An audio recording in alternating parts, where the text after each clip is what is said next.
Thank you very much for the invitation to speak. So I'll just give a bit of an update in the Queensland position, and I'm also lucky enough to have some of my our colleagues from the department also speaking later today. So DAF's response to this has involved staff from across all of our business groups, including Biosecurity Queensland, Agri-Science Queensland, and also some staff from the regional economic and development areas. To date, there's been no further detections from the original two detections we had in North Queensland and the Hervey Bay area. So, but we have had a number of reports that have thankfully turned out to be negative. So that includes various hosts, including pumpkin, sweet potato, rock melon, eggplant, fig, and quite a few pineapples, ginger, melons, cucumbers, quite a few different sort of hosts, potential hosts or samples that came in from across Queensland, and the map that you hopefully can see. So it gives an idea of the distribution of those samples. Like I said, we have two infested properties. They're some distance apart, some 1,500 kilometres. We have not been able to establish a link between these properties or with the Northern Territory at this stage. And we have had a weed that was showing no symptoms at all come and test positive. We haven't tested adequate numbers of samples to be able to claim any part of freedom of Queensland.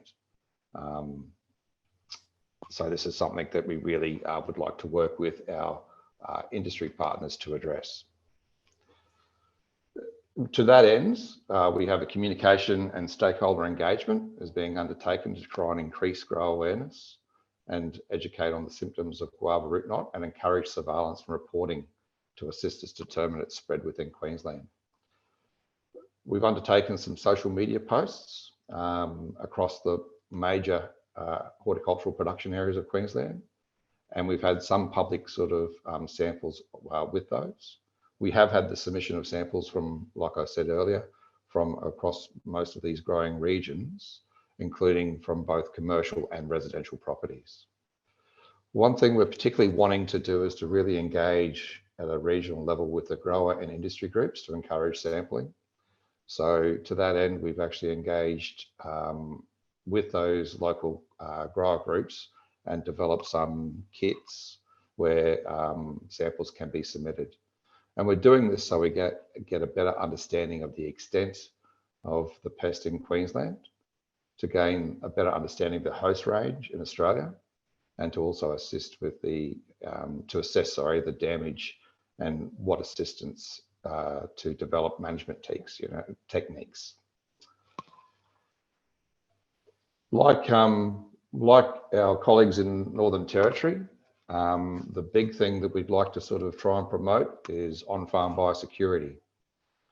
All farmers, all growers should be implementing on-farm biosecurity practices to prevent the entry or spread of the nematode.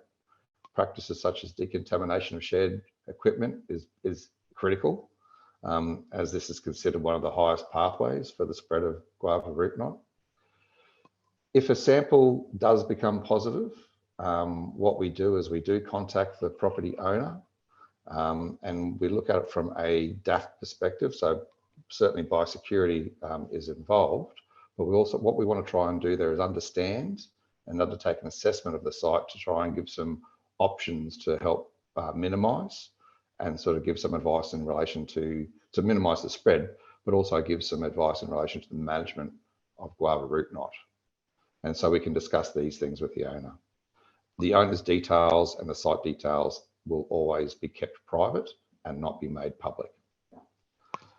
That's probably the big thing that we'd like to sort of stress, is that, really at this point in time, there's no areas of Queensland that we would consider free because we just haven't got enough samples to give us that evidence, and that promoting the good on-farm biosecurity in relation to minimising the spread and giving us the best chance of management for this pest.